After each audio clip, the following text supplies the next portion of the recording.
Now, we've got a few things to talk about. Let me just get set up first, though, and we'll go wait for a few more to pop through the door. Bear with me. Come on, YouTube, you can do it.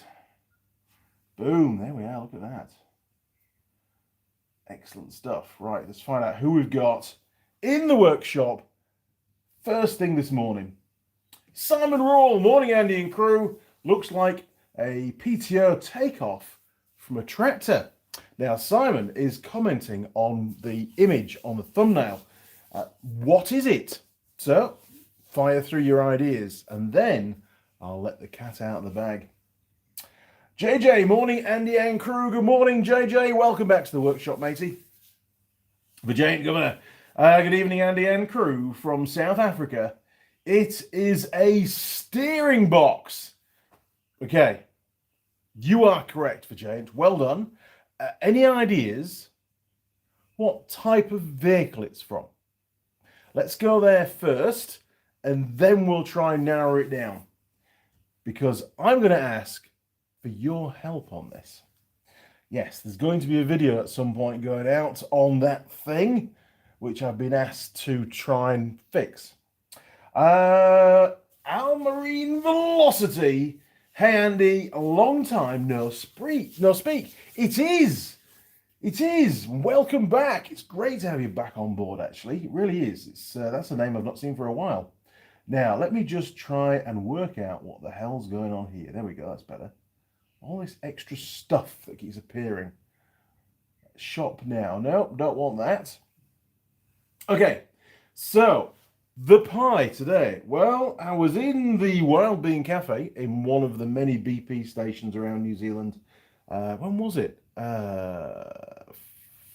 Friday. Yes, Friday. This last week, I've had as annual leave. Or that was the plan. And a week last Friday was a bank holiday here in New Zealand. Yes. Usually on bank holidays, most people don't have to work. I was asked to work. I did 12 hours of admin work, preparing a report. Not going to go into the details of it, but it was an urgent report, had to be done, so I had to bin my bank holiday. Okay, that's all right, understood. So I took Monday off as a day in lieu because I'd already booked it as a leave day, so I cancelled the leave day and took it as a day in lieu, and the world became right. Ben was down here. He'd come down, and we spent a couple of days putting back together a Yamaha DT230. Very cool little bike. YPVS, power valve. A bit like a trail. Well, it is a trail bike. Two-stroke, obviously. Extremely rare here in New Zealand. It's currently in the garden. It's all done, except, I know you're going to hate me for this, when I was building up the DR200 Farm Special, I was obviously against the clock. The trip was about to start, and the flasher relay didn't work. No. And I had a few kicking around, and I tried a few, and none of those worked. So at the time, the DR200, the 230, was in many pieces and wasn't really in need of a flasher relay at the time. So I didn't think it was much of a problem borrowing it. So it's currently on the little DR200, and the indicators don't work at all, obviously, on the DT230, which made Ben a little bit sad. But other than that, runs mint. Oh, and the brake light for some reason is stuck on. I think Ben's got the wiring, or somebody's got the wiring wrong to the tail light. We didn't have time to have a look. It was getting late. Anyway, that was sort of my week. We diverted off. I was going to talk about pies. So anyway, on Friday, this last Friday, which I also had to work because there was something very important to do at head office. Anyway, that's it. So it did give me the opportunity to go and buy a pie for today. And the pie we have is a Wild Bean Cafe gourmet Angus beef and black truffle pie. Sorry, I can't read backwards. And black truffle pie. Never had one. Have seen them in the display. A whole $6.30. It is the gourmet version, so we will see how it fares. A bit of an update on Wild Bean Cafe. As you know, I'm a big fan of their pies and bits and pieces, as you can tell, over the years. And my go-to pie there is the gourmet steak and cheese. And it's been very good. It's a bit like a Big Mac, you know, you go there, it's always the same. It's just standardized. It's great. You know what to expect, you know what you're going to get, and it works. Fills a gap. However, in recent times, and I'm talking to the last 2 to 3 months, I have noticed the quality, especially of the meat, isn't anywhere near as what it used to be. I've come across 2 or 3 pies now gristling. They're just not as yummy as they used to be. Maybe I've sort of, you know, become accustomed to them and they're nothing special anymore. I don't know, but I've had a couple of bad experiences with their pies in the last couple of months, and I hope it's not a sign of the times and they're only going to get worse. I hope they pull the socks up and make them better again. So we've got that one to stick in the pie one, but we'll have a little look at it shortly. Like I said, $6.30. It's not a cheap pie, so it better be good. I've not had one before. Interested to see how it turns out. So that's the pie for today. Now, Connor K. Morning, Andy and crew. Good morning, Connor. How are you, sir? Hope all is well in sunny Portugal. Simon, the last video, you were thinking of making a center for the chuck. Take the chuck off and there is a Morse taper inside the headstock on the Boxford. There is, I know, but I had to do it there and then. And I thought, well, what the hell, I'll just machine something up and it'll work. I don't have the insert to go in. I don't have that. It never came with a lathe, and I've never dug deep enough in my pockets to go and get one. So, but I do need one, and what we did worked just fine. But hey, isn't that gearbox completely foobarred? Yes, I'm pleased I wasn't the one that just threw a couple of gears in it and sent it back out the door.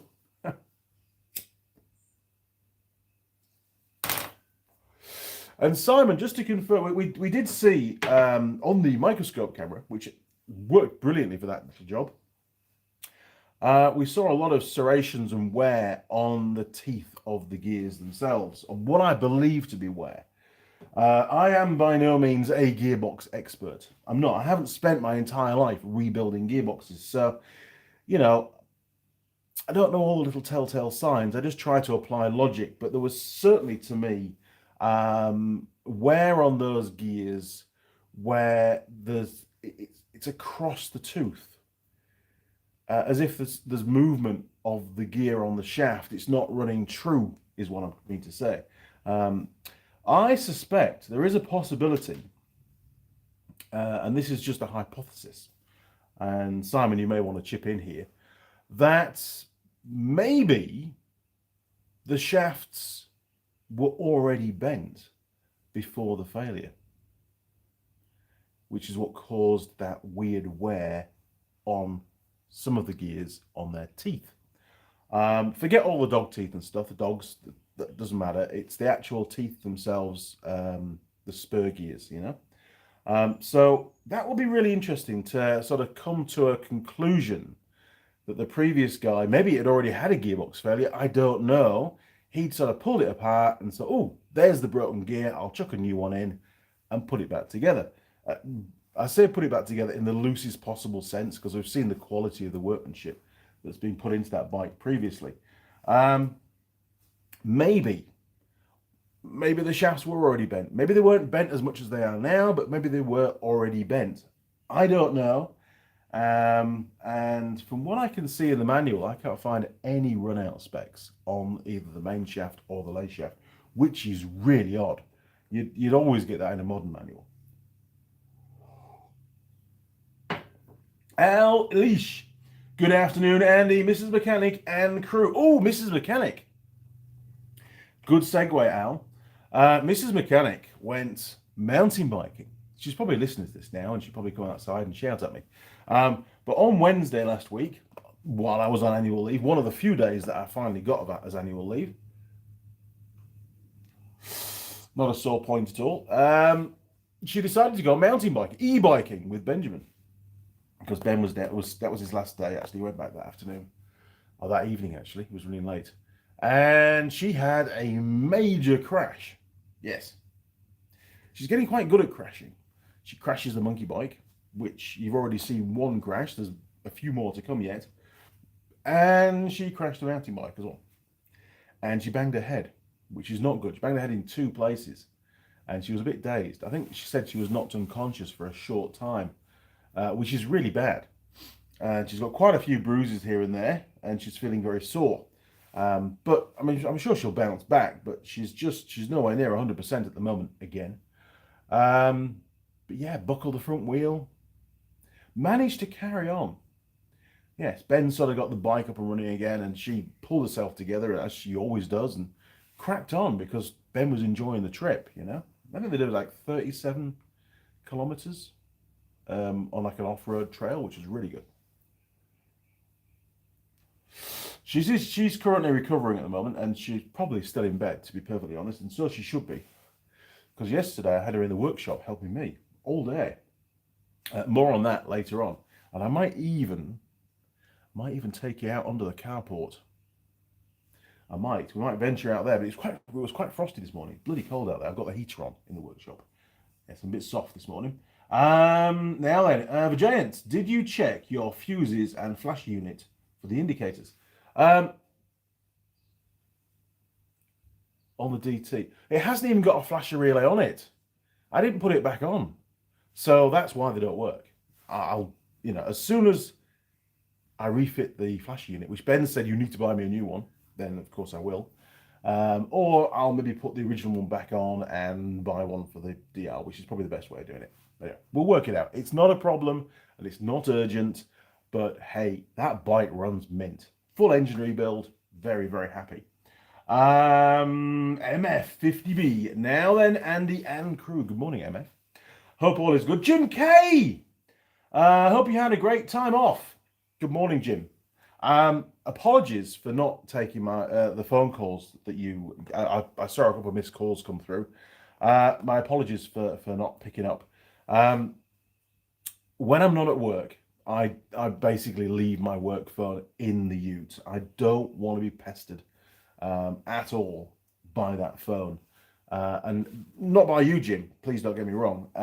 But I don't want to be taking work calls when I've actually got annual leave. I've got lots of other stuff to be getting on with, and I find that it's a bit of a rabbit hole. You take one call, and then another one comes in, and then the whole network seems to think that for some reason you're still accessible for assistance when you're not at work, which that's not the case. It really isn't. There's a line to be drawn. We all need our time off. It's very important from a mental health perspective. You've got to be able to detract, stop, say no. To me, it's really important. And as I'm getting older, it's becoming more and more important because it just never ends. Otherwise, people expect all the time. Simon, yes, it needs a gearbox. It needs many, many parts. I'm looking forward to getting into the primary drive. I've not done that yet. We got bogged down with doing the trailer yesterday. We've got to continue with that today. We ran a bit late. Neither of us were working particularly quickly yesterday, so it doesn't matter. Alan's bike, that one, can wait till next weekend for me to do the primary drive side. And we can find out, we can add to the list of parts because it's going to be a long list. I sincerely hope, and I haven't checked yet because I want to do it on video, I sincerely hope that the casing of the gearbox, which is, I believe, the engine casing, is not cracked somewhere between the main shaft and the lathe shaft, because there has been a tremendous amount of force pushing those two shafts apart to cause them to bend. And there is a possibility, it could be slim, but there is a possibility that it could have damaged the engine casing. If it has, it's a full engine rebuild. And that's a problem because I don't have time to do that. Bobby Henson. Hey, Andy and crew. Good morning, Bobby. Welcome to the workshop. Simon, no expert too, but think you're right, but we'll never know. Is there a spec for the end float on the shafts? I'll check it out. There might be.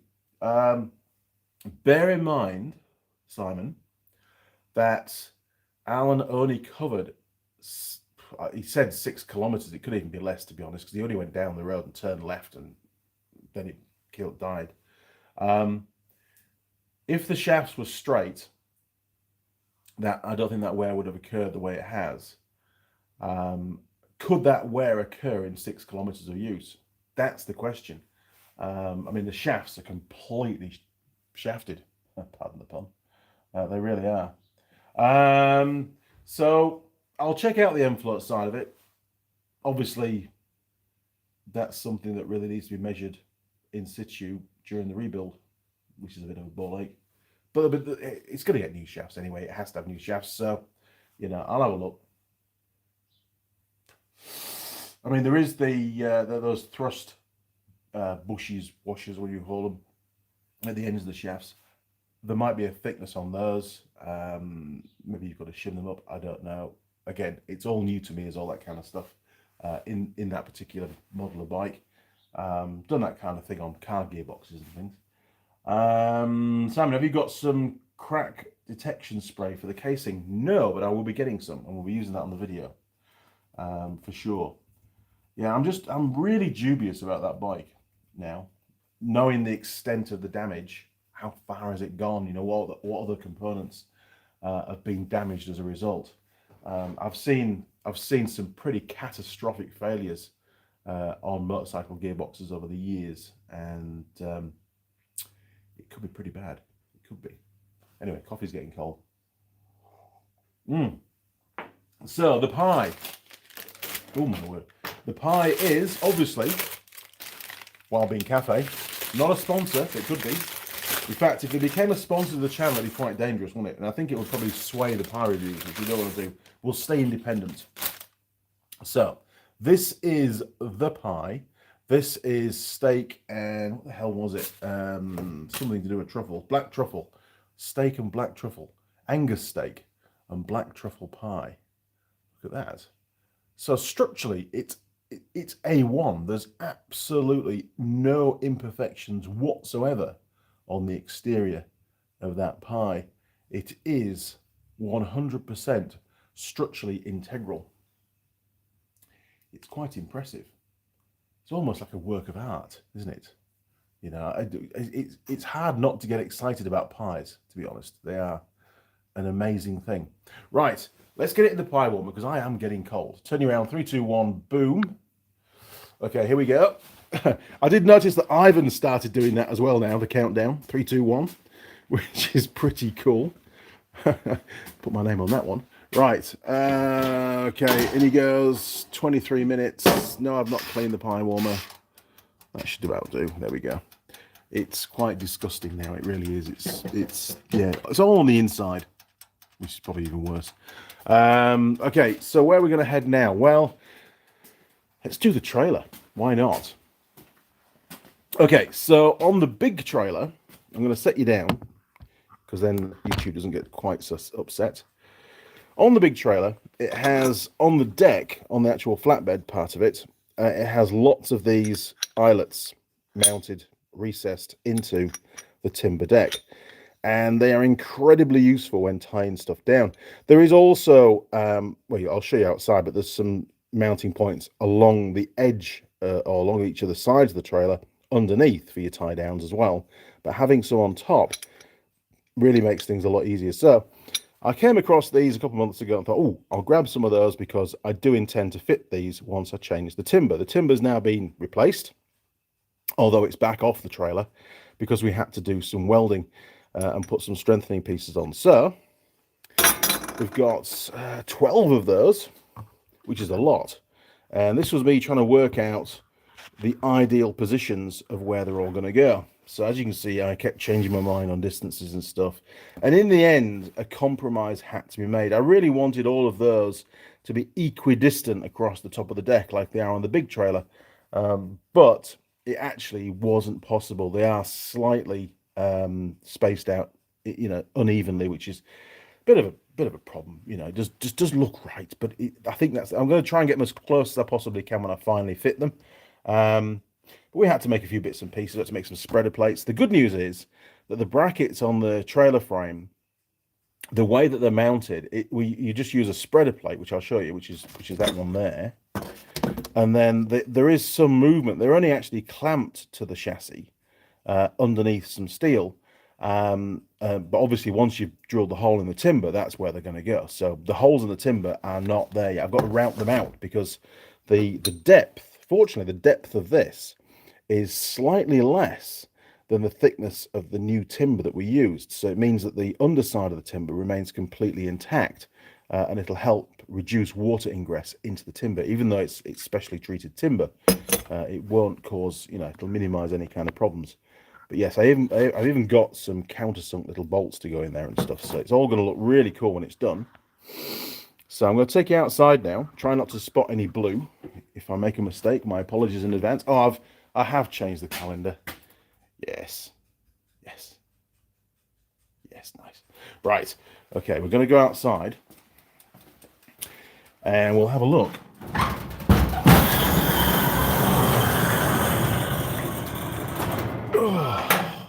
And we'll turn the lights on. How's that?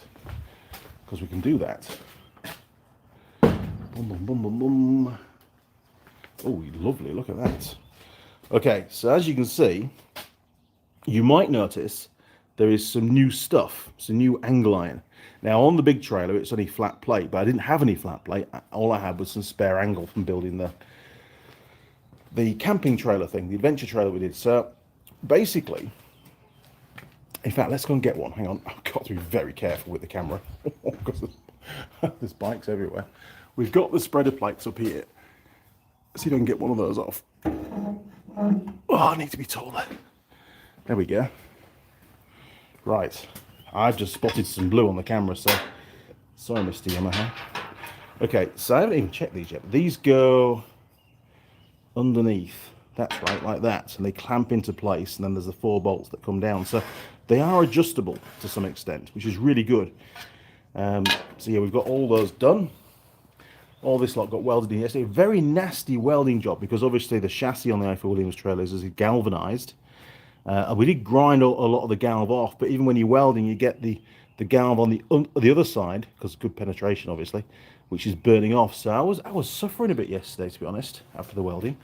I was a bit short of breath, which was not nice. It wasn't pleasant at all. But I'm about 90% again now. I haven't welded them all the way down because on the standard trailer, on the big trailer, it's only flat bar.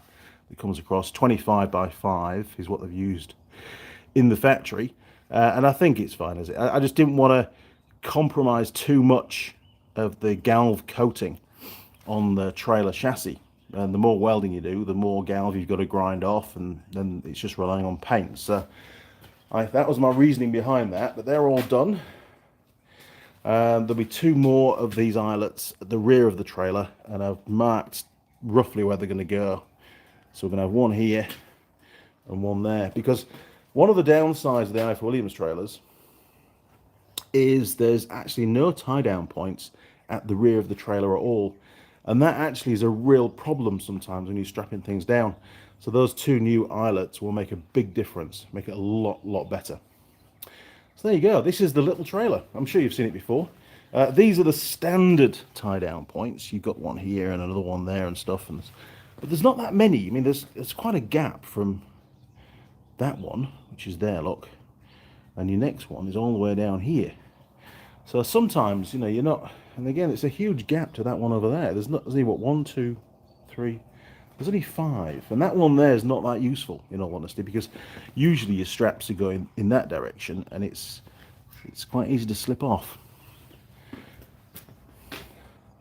You wouldn't believe that this trailer is about 16 years old now.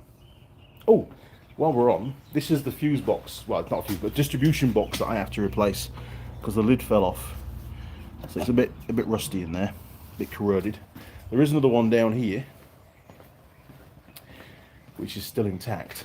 That one's doing very well. So that'll get the lid taken off and probably some spray grease chucked in it just to help cut down and protect it for the future. But there you go. It's all coming together, and that's the top. Sorry, blue. That's the top there, look, to go back on again.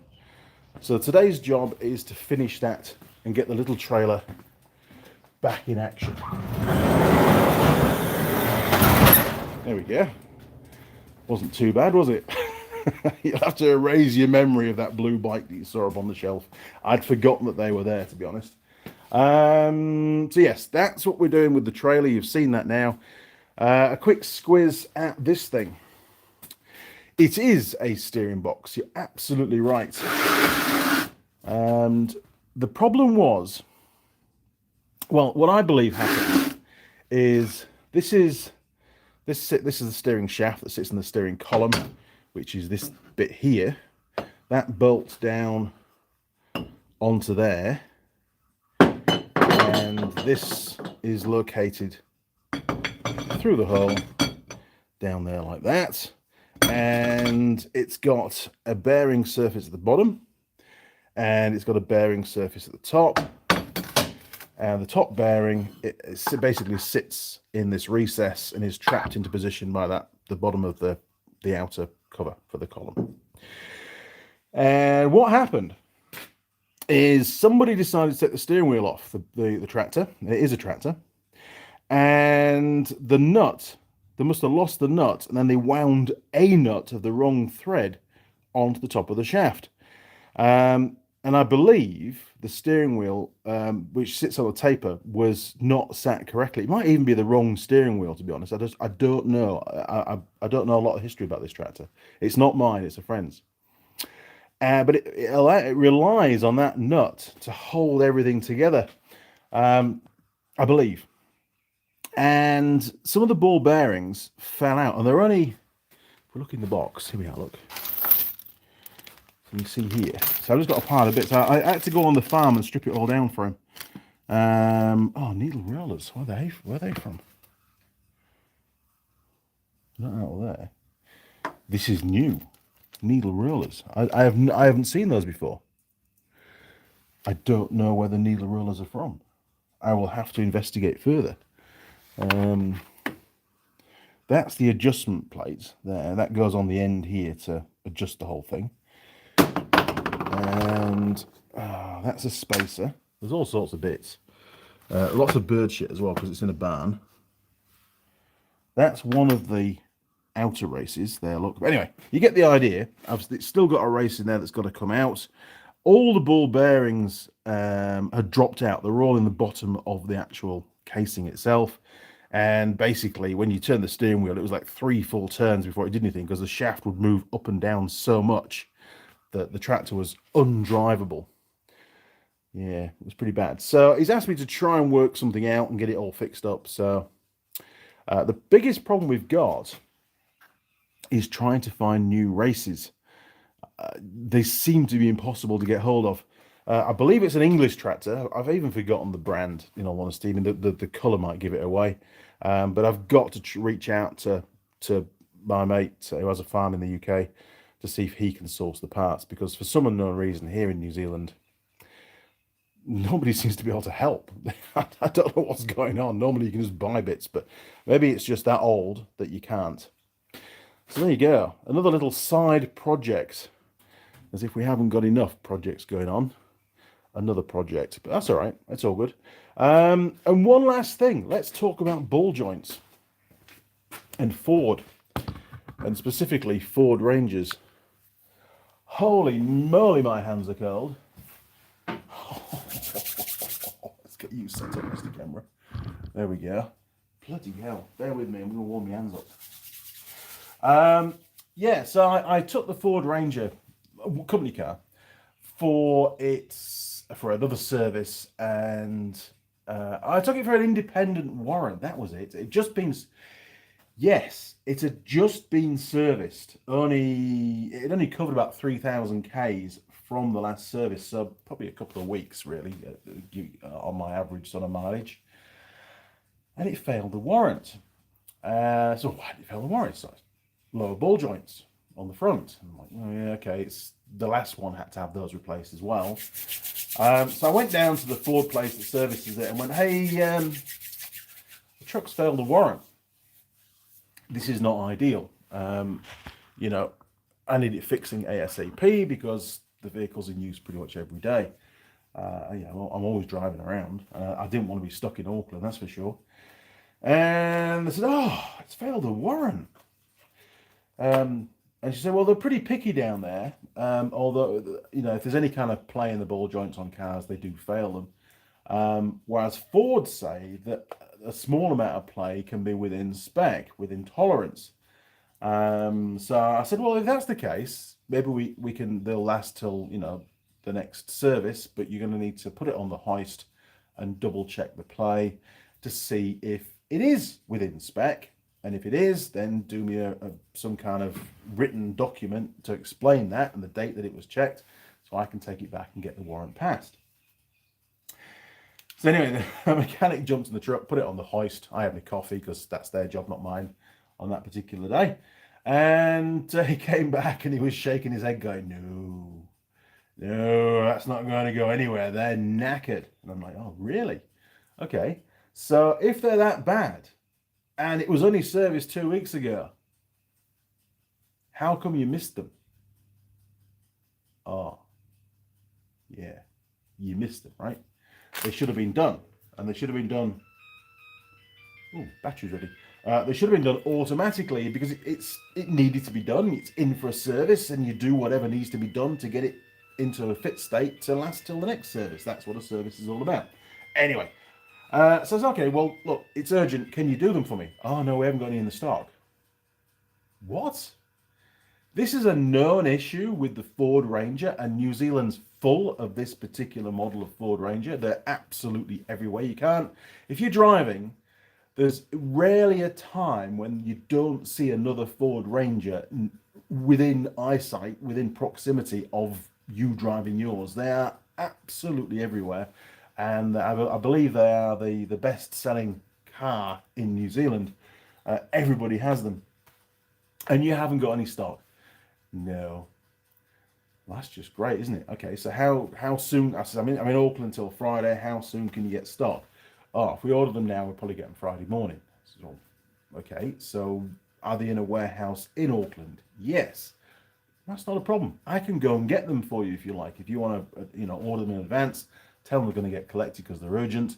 I can whiz down, pick them up, bring them here, and then you know you've got them. Don't mind doing that. Oh, no, you can't do that. Okay, well, that's fine. Just trying to be helpful. So Friday morning it is then.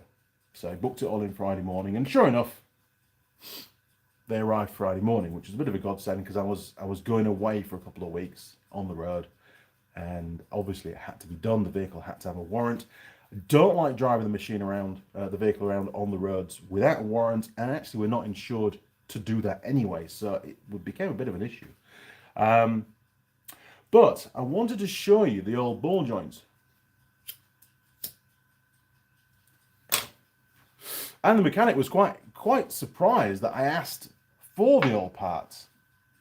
Now, obviously Ford, being one of the major car manufacturers here in the world, on the planet, they have special tools for doing particular tasks on each of their models. And it appears that the special tool to remove these ball joints is a very large hammer. Yes. So I was a bit surprised when I saw that they hadn't used what would be the special tool and instead opted for a large hammer. And they didn't do it on one of them. They did it on both. So obviously a well-known technique, something that I tend not to adopt. And it's taken a pretty fair pound. I did hear some banging going on when the car was on the hoist, when they were doing the repair. But man, he's been smashing the living daylights out of that to get it out there, hasn't he? Hammering the crap out of a company car. But I don't know. Maybe it's faster to do that than it is to use the official Ford special tool. Maybe they don't have the official Ford special tool. I don't know, but I just thought you'd like to see the carnage of the old parts. It's not good, really, is it? To be honest, I was a bit surprised. Because when you go to an authorised Ford dealership, or any manufacturer for that matter, you expect, benchmark techniques, quality. I don't know, maybe I live in the wrong kind of world. Maybe my expectations are too high. But Maybe that's why I have the job that I have, to try and raise the game within the industry, certainly within our sector of the industry. But if I came across a technician, a mechanic, call them what you like, where they do have the special tool, and they were doing that to an ATV or an ROV, which is what I have in my world, I would be a little bit upset, because I know that we have, the company, the brand that I work for, a special tool for doing this. And I know that the dealers have those. So why do it that way? That's my question. Why not do it the right way? You know, the customer's paying for you to do it the right way. The expectation is that you're going to do it the right way. I'm sure the service manager would expect the mechanic to do it the right way. That's wrong to me. Anyway, Sheldon, hey, morning. Sorry, Sheldon, I've been wandering around the workshop and going outside. Morning, Andy and crew. Good morning, Sheldon. Welcome back to my little workshop. It's quite cold in here today, and that's not cigarette smoke, because I haven't had a drag for a bit. Oh, we sell those tie-down points. You're kidding me? I could have got staff discount. What the hell? Richard Perry, morning, Andy and crew. Thumbs up, GB. Cheers, Richard. Welcome back, matey. Simon, well, your trailer parts from the UK will get cheaper with the free trade deal that's been done last week. I have no idea what you're talking about. What are you on about? Taper rollers instead, if there is space. Yes, I would much prefer to fit taper roller bearings, and I was surprised to find loose ball bearings and races and stuff in there. But I suppose it's just old school. That's how they used to do it. I've not measured anything up. I know that the original bearings are going to be hard to get hold of. Possibly I can do that. But there's not a lot of height available. That's the only thing. So, don't know. Don't know yet. We'll have to wait and see. Will there be a video on it? There might be a video on it. There might be, because I've not done a steering box video yet. It's not the kind of steering box that I wanted to do a video on, but end of the day, it's a steering box. Yes, it's not the kind of steering box that I taught my students how to rebuild. Anyway, Sheldon, watch the video. There we go. On Ford last night, they're losing approximately $3 billion a year due to their EVs and other related issues. Wow, $3 billion is quite a lot of money. I did hear, I think on the news, possibly, it wasn't a Facebook post, that I think all of the main manufacturers, other than Tesla, that have switched into designing and producing electric vehicles, have lost money on it.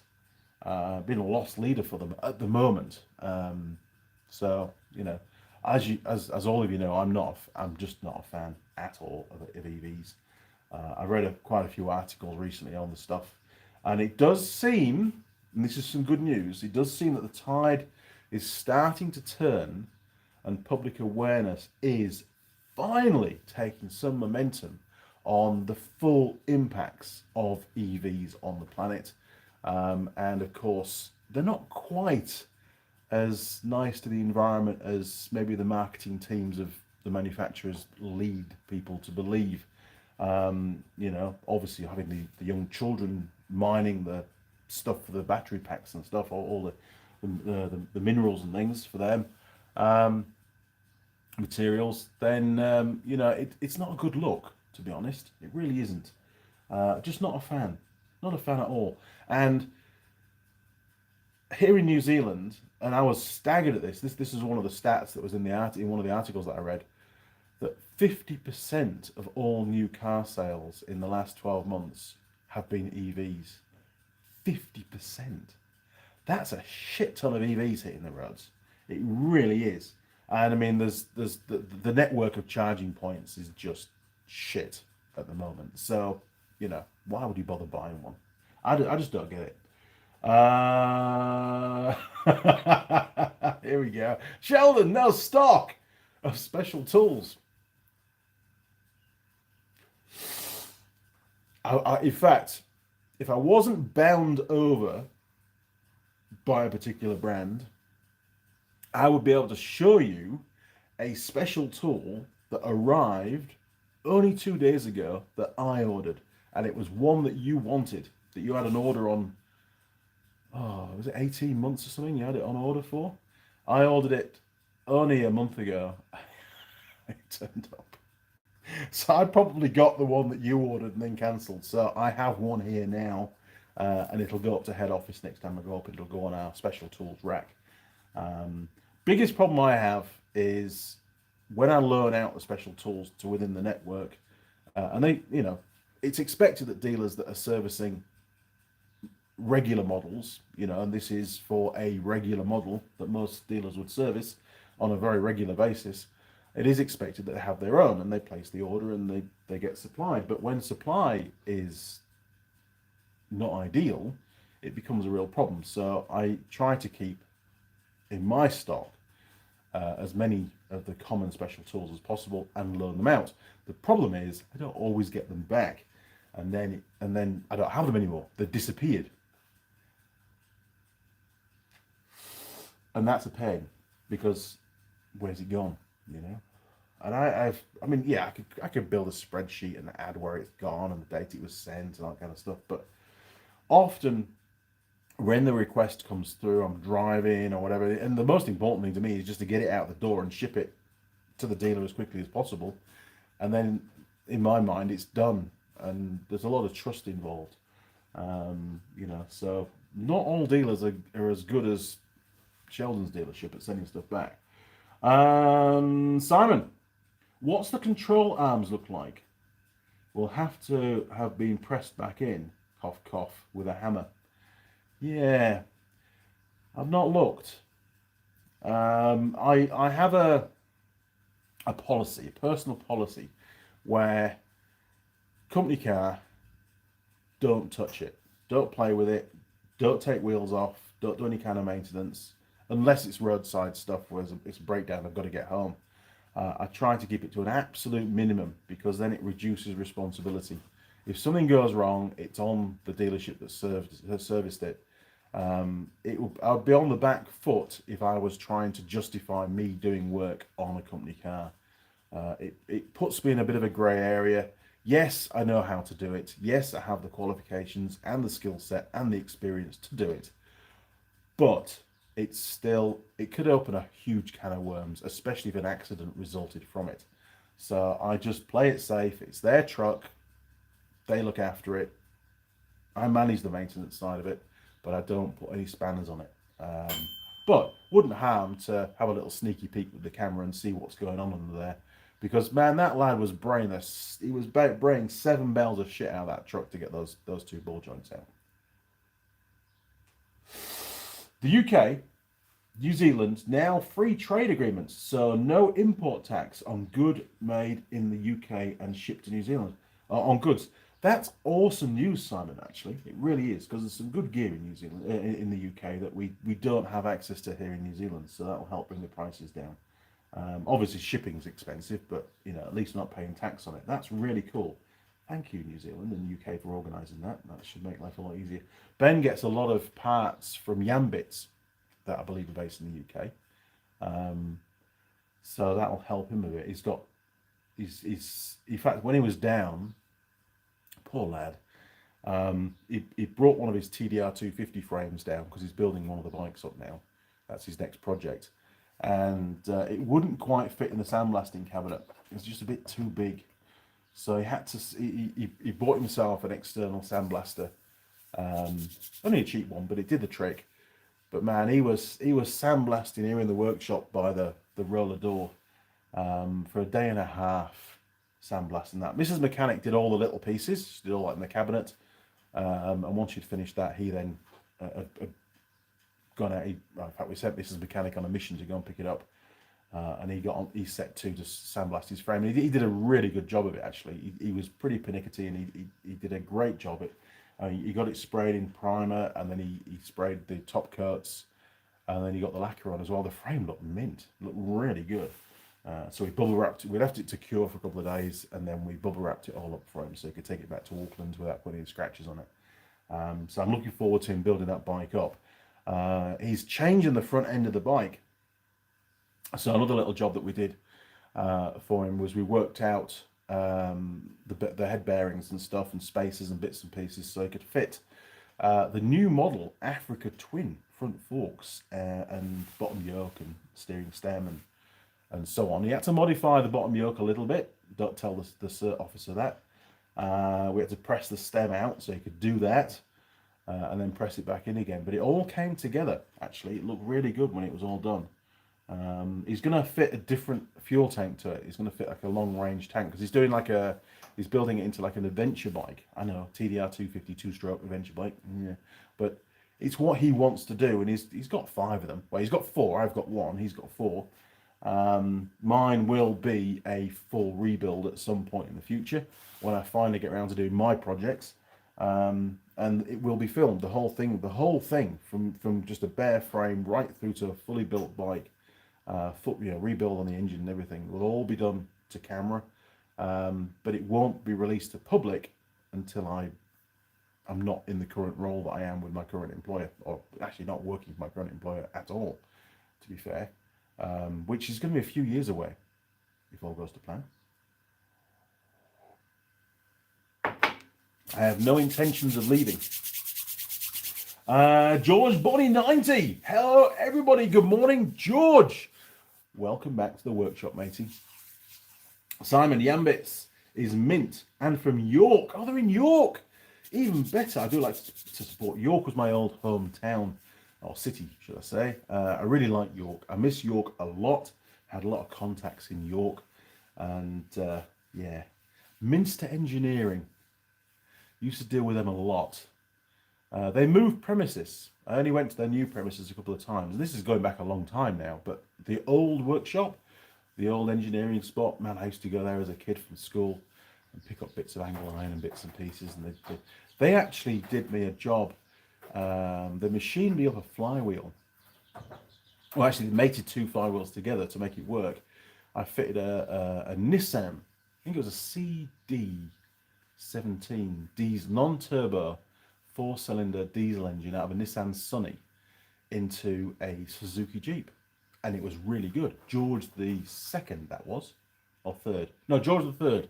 George the second was when I fitted. So we gave all our Jeeps names, right? George was the one that got the different engine transplants.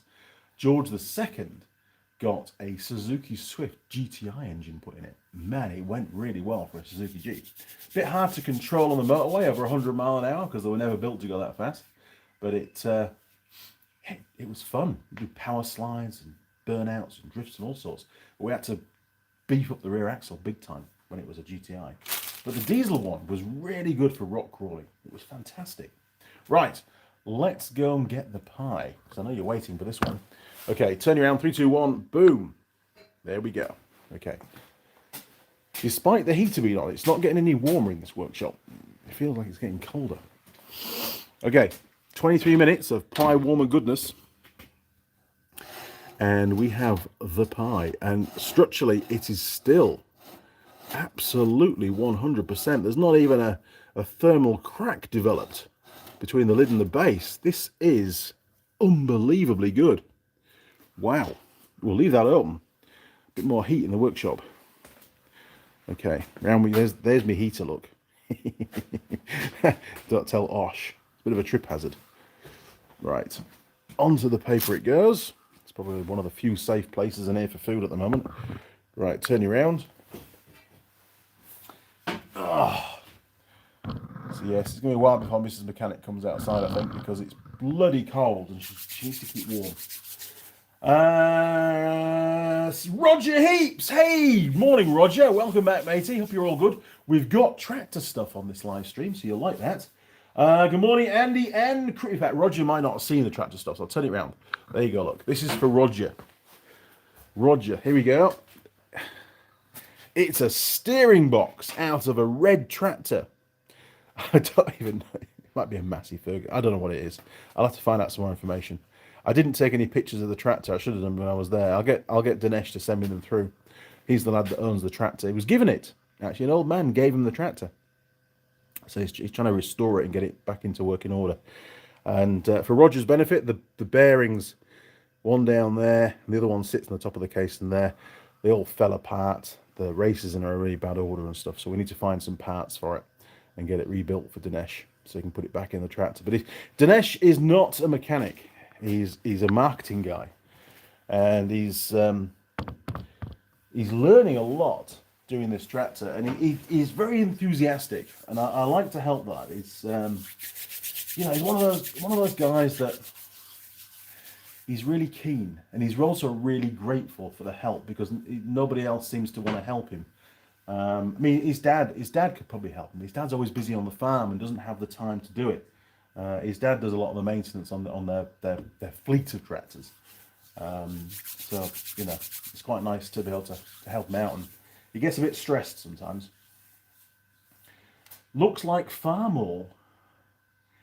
Is that a brand of? I don't even know what that is. Farm All, is that a tractor brand here in New Zealand? I don't know. Anyway, one last little look before because this pie's going to get cold really quick, so we'll crack on. Very, very good. So this is, for those that have just joined us, Roger. This is a Wellbeing Cafe gourmet Angus steak and black truffle, I think it was called. Let's have a quick scan. I'll make sure I'm getting it right. Oh, where is it? Where's the picture gone? Yes, I was correct. Gourmet Angus beef, that's it, Angus beef and black truffle pie. And it cost $6.30. But I mean, from a structural perspective, it was well worth it. This is going to be good. Right, we're going to go in because it's going to be it's going to cool down.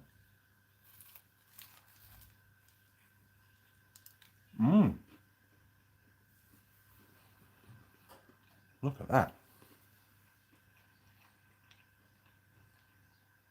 Now, I've never had one of these. I don't even know what black truffle is. I've always thought truffles are things that you foraged in woods for. Just imagine all these BP staff going off into the woods to forage for the truffles to build the pies. Tastes nice though. This could be my next new pie. Oh, Sheldon. I cooked my boy James a pie for lunch yesterday. And as I removed it from the warmer, I said, James, we have a structural integrity issue. Might be two-handed pie. I wonder where that came from. Oh, that's classic. Oh, you bring a tear to my eye, Sheldon. That's funny, is that, mate? It is weird how you pick up things from other people and you start saying them. It's bizarre. I do the same thing. Simon, JJ, I don't. Oh, hang on. Sorry, mate. Hang on, I missed one there. JJ, do you know if the new FTA includes second-hand goods, so free trade agreement, includes second-hand goods like motorcycles, car parts from the UK? I don't know. Something you'll have to ask whoever's in charge of the UK now, because it's not the grey-haired guy, is it? The funny guy. What was his name? Boris. It's not Boris anymore, is it? He stepped down. I don't follow it, politics or anything in the UK at all, really. I have no interest. I don't mind being told at all and to talk about it, but I don't actively read articles and stuff, and we don't really get much here anyway. Taste stroke flavour for the contents. It's pretty good. I like it. I do, look at that. It's not bad. And there's no cheese in this, so it's obviously very healthy. I'm going to give it a 9.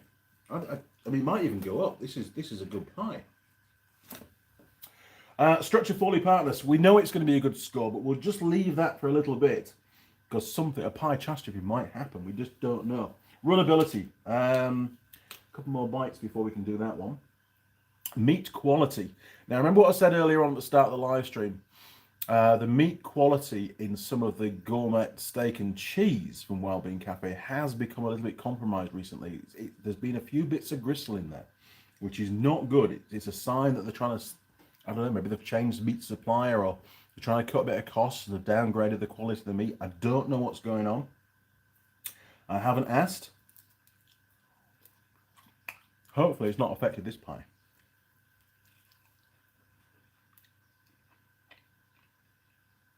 Man, it is cooling down pretty quick.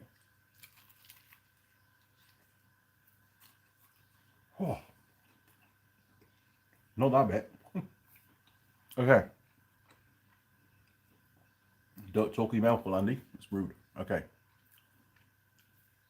We can do the runnability test. 45 degrees, 30 seconds max. Let's see what happens. It might fail. It's not solid in there. Looking pretty good though, isn't it?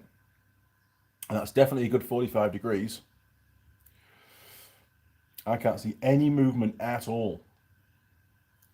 And it's still steaming, which is nice. So it's got good thermal retention, which should be another category, actually. It's an important one. There we go. I'm very happy with that. It's 10 out of 10. Runnability, 10 out of 10 for that score. Meat quality, still going.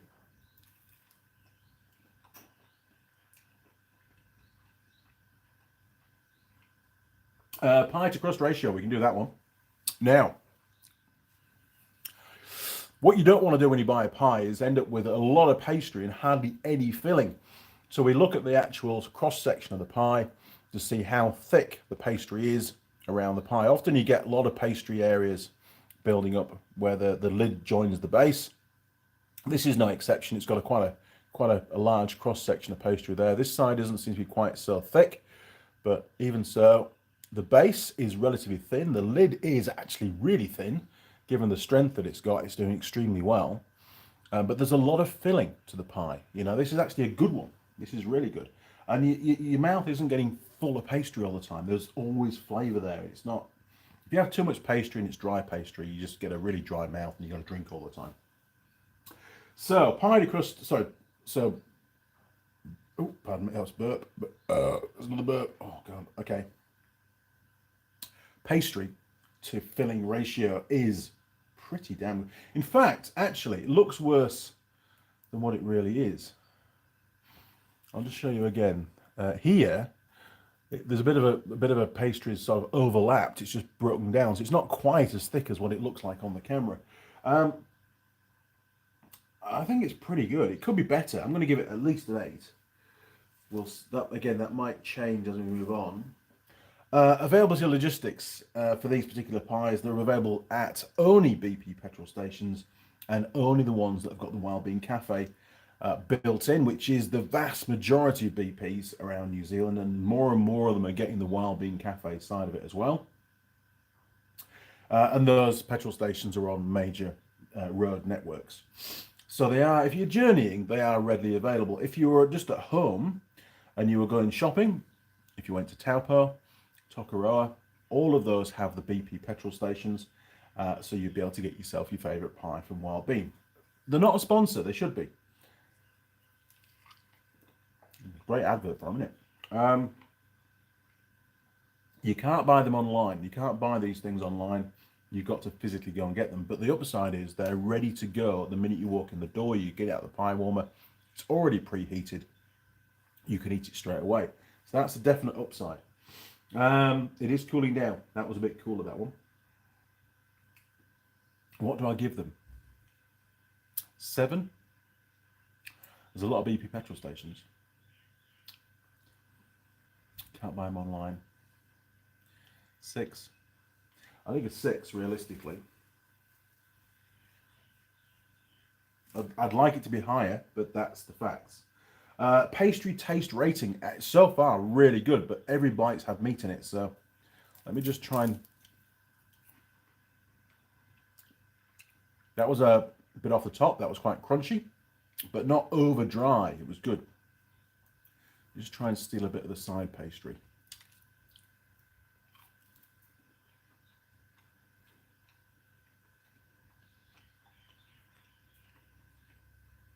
It's not bad. I mean, it is just pastry taste. They've put a few little seedy things on top, trying to boost the flavour a bit, I suppose. It goes well with the filling now. I like Wild Bean Cafe pastry. I do. So I'm going to give them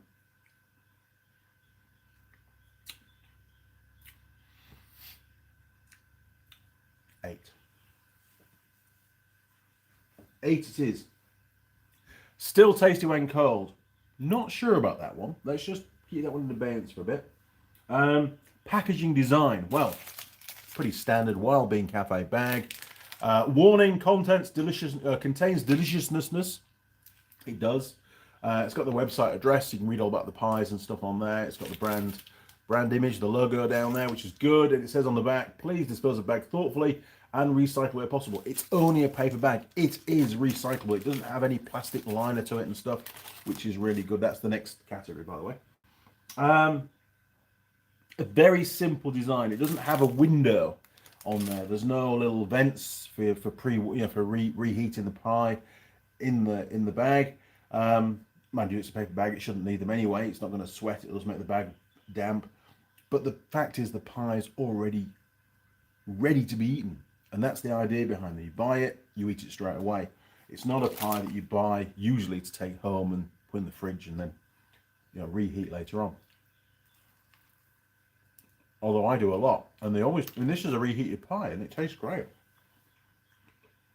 So, packaging design, it's pretty basic. Something that's it's 5 minutes on Photoshop to knock up that kind of thing. There's not a lot of thought going into it. All they have done is they have branded it and put the website address on. So it's quite a low score on the packaging design, unfortunately. I'm going to give them a 4. And we've had scores where it's been up to 10, so we have some really good, thoughtful, lots of information about the pie, the contents, what it's made from, the nutritional values, how to cook it, all that kind of stuff. You don't get any of that on here. Very basic. Recyclable score. It is recyclable. It says that it is. It hasn't got the recyclable logo, so it loses a point for that. I'm going to give them 9. Trying to be as fair as possible, really. Post pie heartburn, I've had 2 significant burps so far, so we're down to 8 on that one. Pie server attractiveness. This one came from a town called Tiru. I think it was. Pretty sure it was Tiru. Yes, on our morning coffee on Friday morning. Which it would be. It was morning coffee. It would be Friday morning. So now there was a young lady. In fact, no, there's a new lass that works there now that served me. An Indian girl, very, very well presented. I'll give her that. I'm going to give her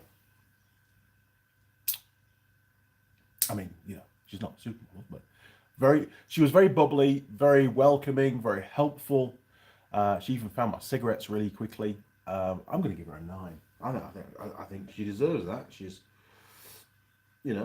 I felt good after that conversation.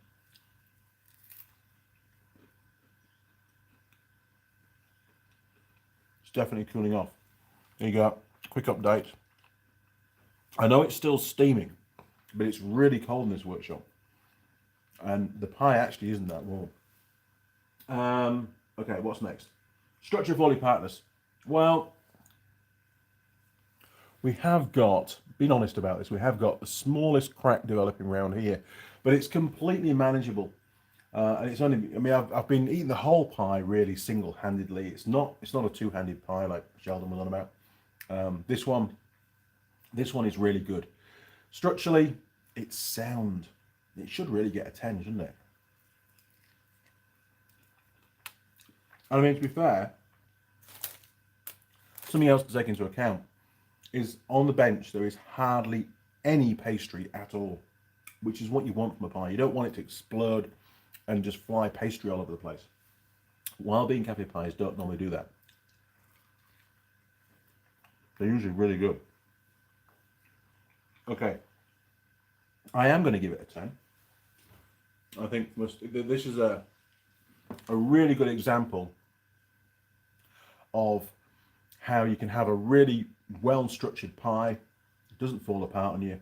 But also, you don't have massive amounts of pastry to try and build in the strength to the pie either.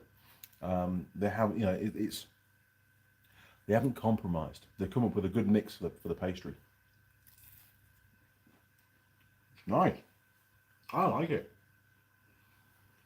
Okay, meat quality. We're not far off now. There's not much left. We've had a good 3/4 of the pie. There's been no gristle. The contents taste really good.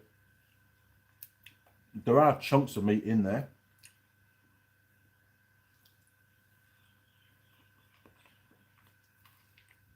Not massive chunks, but there are chunks.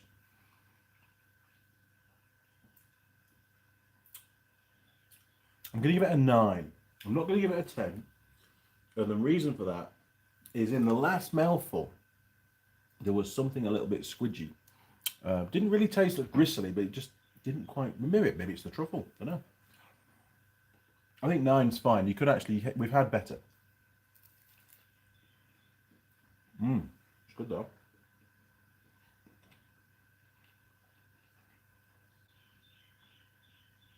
So, would it taste any good cold?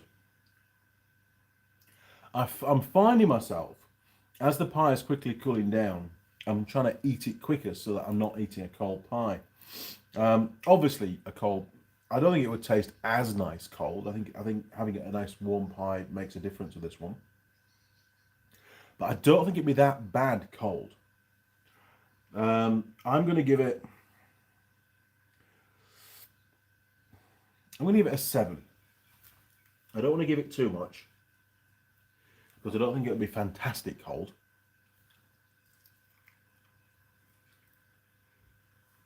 Oh, nearly lost a bit then. So, sorry. Terrible.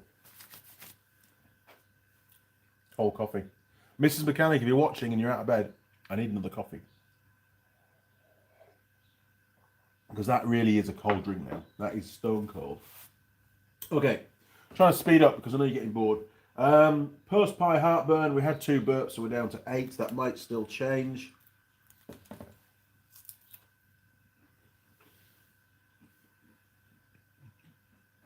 And the last one is stuffability score. Now, for those that don't know the rules, if once I finish the pie, I feel satisfied, perfect, not over full, not still hungry, that's a 10. If I still feel hungry, the score drops. Obviously, I'm still starving by the end of it. It'll be a really low score. And if I feel really stuffed, you know those days when you have a bacon and egg sandwich at like 10:30 in the morning, and you might have 2 of them, and afterwards you're like, I can't do any work now, I'm stuffed. That's a bad thing for productivity, and it would lose marks for that as well. So, one last bite, and then we'll score it.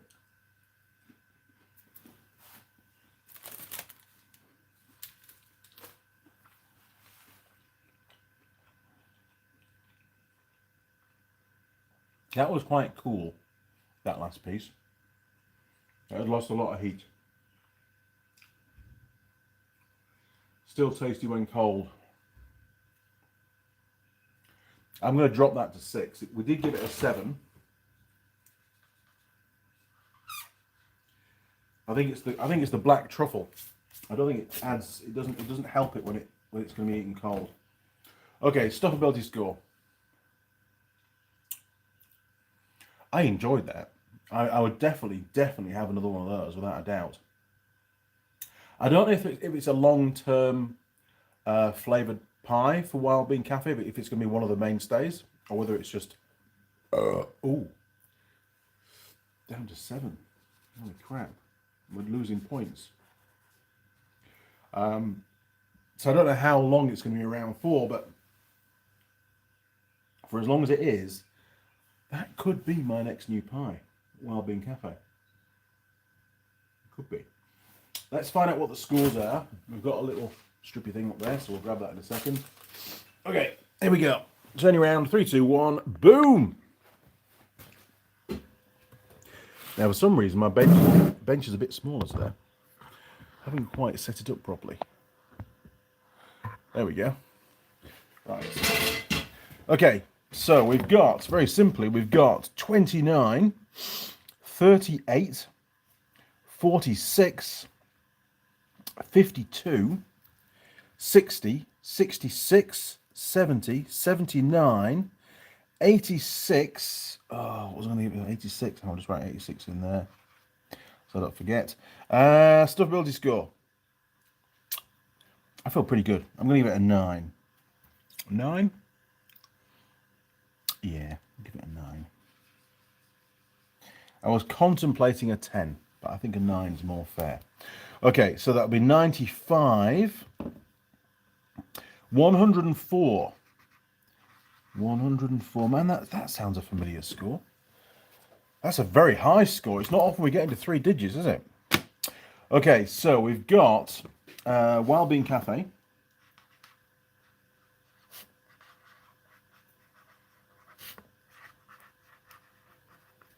Now, we've got to get this right, because if I write it down wrong, I'll be an idiot.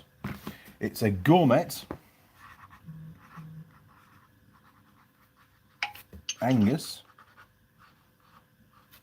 beef. Oh, beef, can't do beef. And black truffle. Pen's dying. Done too many pies. Okay, and he got 104. And I'm going to put on there very tasty.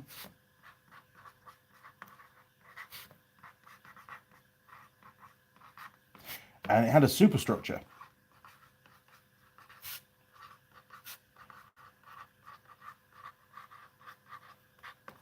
Absolutely rock solid on the structure side of things. So that was really good. Okay. Right, 104. Let's go and see where that ends up. I think that's blown the oh, nearly fell over. That's blown the steak and cheese gourmet pie out of the water, I believe. 104. Holy moly, it's nearly there, look. If it had got 3 more, it would have been the best pie ever so far. So it's got joint second place. That is amazing. If you're ever passing a Wild Bean Cafe place and you quite fancy a gourmet Angus beef and black truffle, I would strongly recommend it.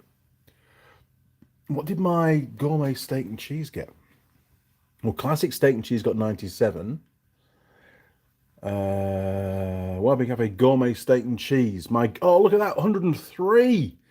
So it got 1 point more. That's how close it was. Wow. I've got a new pie. Awesome. Right, I'm going to fall over now. Okay, turn you around, 3, 2, 1, boom. 1 hour and 13 minutes in. We've got about 15 minutes to go. And then Andy's got to go and do some work.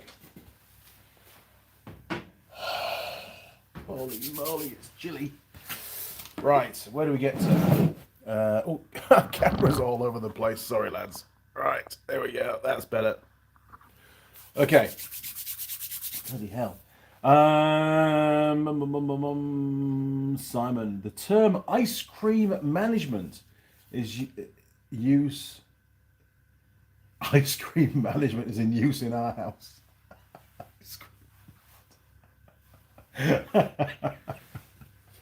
Problem is, whenever we get ice cream here, and normally it's like a Frankie and Benny's or something, a little pot, man, it all gets eaten when that pot lid comes off. And even Marmite, the shop dog, she knows ice cream, and she absolutely loves it, and it's probably really bad for her.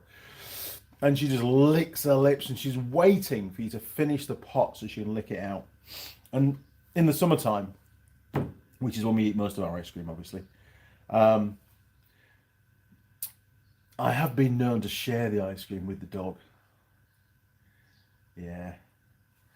I don't know how many of you guys do that kind of stuff, but man, I'll be on the sofa watching telly, she'll jump up, and it'll be 1 mouthful for me, and then a little mouthful for Marmite, and then 1 mouthful for me. And I should be dead. And I'm sure, it's not very hygienic, but man, she really likes ice cream.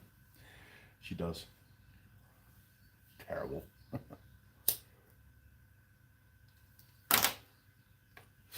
Where do we get to? JJ, tractor parts in the Waikato.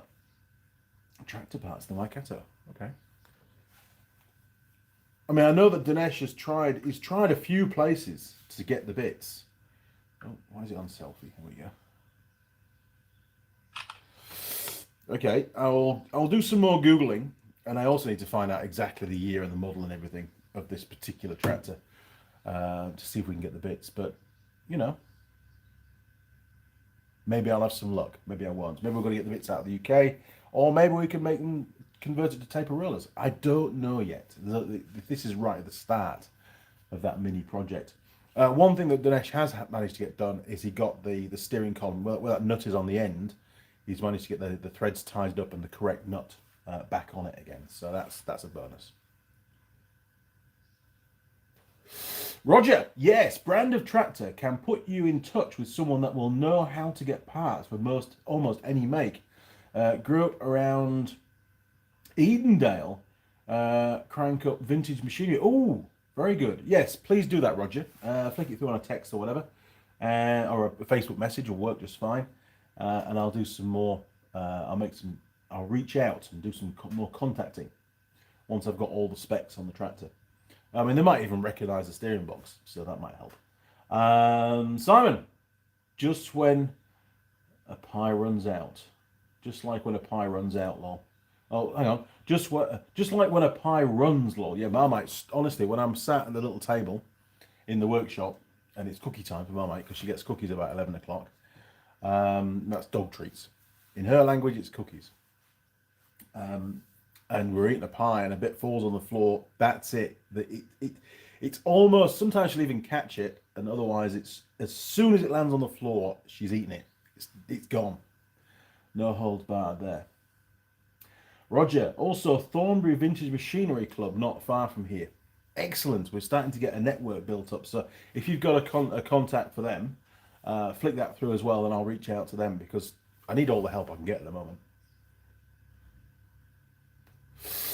Sheldon Rush, the scoring consistency is next level. It's pretty good, isn't it, eh? It's pretty good. Try to be as accurate as possible. That was a nice pie, though. That was definitely a nice pie. And no cheese. So it's got to be even more healthy. And I like to eat healthy stuff, as you can tell. Funny. So today is going to be the day that I get to use my new router, which I bought during lockdown. During the first lockdown, I bought that router. And I only bought it because I didn't have a job for it. I had a really nice mains powered router, 240 volt obviously, router in the UK for the off-road centre. And you may say, well, Andy, why do you need a router for the off-road driving centre? Well, around the forest, there were route marker posts. So 50 metres after every junction would be a post. And on the post would be a sequence of coloured squares made from timber with a number routed into it, which I did. And we had all little templates made up and stuff to do it. I wish I brought those with me. And then the numbers would be maybe about 5 mil deep in the timber, and we'd paint them white. We'd flood it with white paint, and they worked really, really well. And the number blocks were painted, they were colour coded to the route that you're on. And we used like a coloured preservative paint that you put into timber. It soaks in, so it was sort of a matte finish. And they didn't rust. They didn't rot or anything like that. They were really, really good. And where am I going with this? Yes, I used to use the router a lot for that, and I really miss having a router. Weird, isn't it? So I bought myself, I had a bit of spare cash, thought, right, I'll buy a new router. They're on special at the moment. It's a Makita one, obviously, and I haven't used it yet. I did buy a bit for it. I've got the bit in there ready, and I bought the bit when I bought the eyelets. So I was getting everything ready to do the job. So I'm well prepared. And I just hope I don't route the top in the wrong place. That would be really bad. So just double check my measurements each and every time I do one. I need to just be absolutely certain I'm putting it in the right place, because if I get one wrong, it'll look shit. And I have been known to make mistakes. And I don't want to make a mistake. I want to do a good job. And it's cold. So I'll probably be rushing it. I don't want to rush it though. I'll probably be sat on the heater most of the time. Anyway, so there you go. So what else? What's going to happen this next week? What am I doing in the next week? Wait, the next 2 weeks? I have no idea actually what I'm doing week after next. So I can't even comment on that. I've just no idea whatsoever. I might be working from home. I might be in Auckland. I might be on the road. I just don't know where I'm going to be. I've forgotten. But next week, Monday, tomorrow, I'm working from home. I've got a lot of admin to catch up with that's been put off and put off and put off because I've had other stuff to do.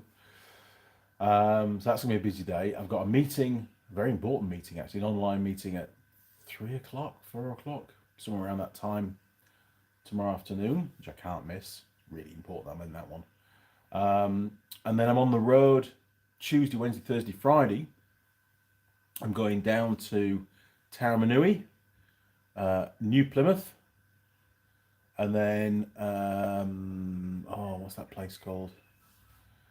There's Hawera, and there's Stratford, somewhere around there anyway. Stratford, Hawera, and then down to Wanganui, and then home from Wanganui. It's about a 5-hour drive from Wanganui home. It's quite a trek, to be honest. And I tend to take the scenic route because I've got all day to do it usually.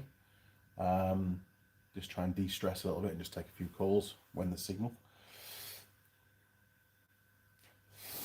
And then Saturday will be a primary drive inspection video to film. We'll find out a bit more. I'll pick up some of that casing crack spray stuff this week while I'm away. There's quite a few engineering companies that I pass on route, so I can call in and get that. Get that video done on Saturday, and then Sunday. Don't know, it depends on the weather. I don't like to spend weekend days editing, but maybe Sunday will be an edit. Maybe I'll edit up the primary drive video. Depends what my schedule is the following week, so I'll try and fit that in. Otherwise, I'll be in the workshop. There's a lot of tidying up to do in here, a lot of little jobs to do. In fact, hang on.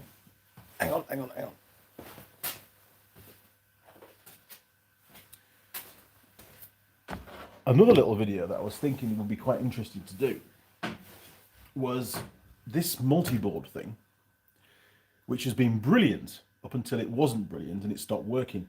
For some reason, the little light doesn't come on when you turn it on anymore, and it stopped working altogether. And it was very useful. We used it on the sandblasting cabinets. It's done a lot of work. It doesn't carry particularly high amperage. I mean, at the end of the day, all it's powering is the little vibrator thing on the back that helps the sand go down, and the vacuum cleaner sort of suction motor thing for the dust extractor.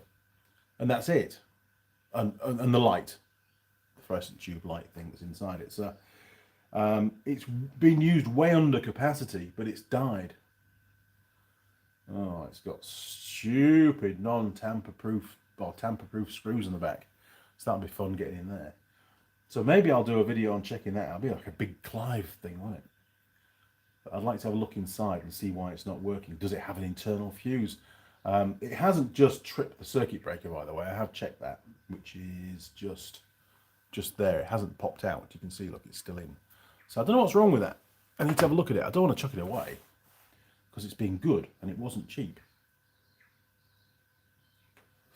But I see no reason why it should have failed, in all honesty. It seems very strange. And that's all we've really used it for. I mean, it's done other things in the past, but it's not like I've run the MIG welder off it or anything like that, you know? Strange.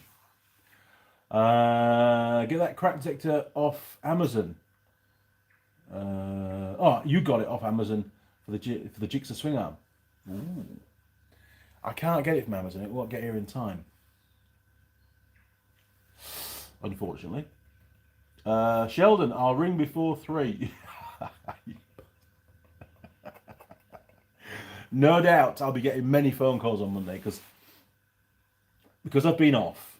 I had a quick look at my phone, and there's been many phone calls that I haven't answered. And still some people they insist on leaving voicemails. And I never get a chance to listen to the voicemails. And it says in the message, don't leave me a voicemail, but they still leave me a voicemail. And there's well over 100 emails that need to be dealt with. Well over 100, and that was the last time I looked. And there was probably, I don't know, 30, 40 missed calls. Some of those are gym, obviously. So there's a lot of catching up to do. Plus, all the other admin work that I need to get done that I know of that they don't. There's a lot going on in the background at the moment. But anyway, we'll get there. That's Monday. So Monday will be a long day doing the admin. Tuesday morning will be a pretty early start to get to Taramanui. There's quite a lot of driving actually to get to New Plymouth and do a dealer visit as well. It's a full-on day, to be honest. Don't normally get into New Plymouth until about 5:30, 6 o'clock, and it's normally about a 7 o'clock start. So it's a reasonably long day. I had to go up to Auckland last Friday. That was a long drive, but we did it. I managed to merge the whole delivery of the last ROV back to the surf club as well, but we didn't get home till about 8:30. Traffic wasn't too bad. We managed to miss most of the traffic coming through Auckland, which was nice. I think the kids are still on holiday. The school kids are on holiday still in Auckland, so maybe that's why the traffic was slightly better than normal. But anyway, it's all good. We crack on. Roger, you will be disappointed at the quality when you dismantle. Oh, really? Yeah, on the power board, probably. John Nuttall, how are the rats doing? Well, I haven't heard any rats recently.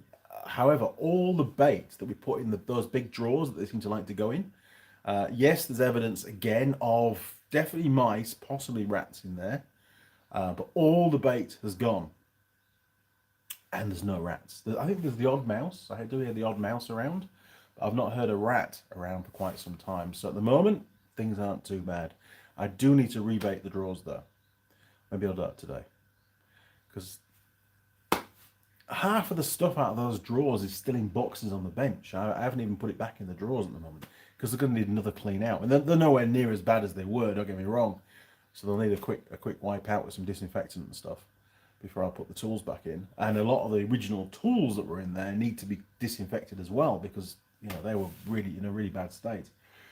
So still a lot more work to do there. So maybe that'll get done next Sunday actually, if I am in the workshop. One of my little jobs to do. Be a good idea.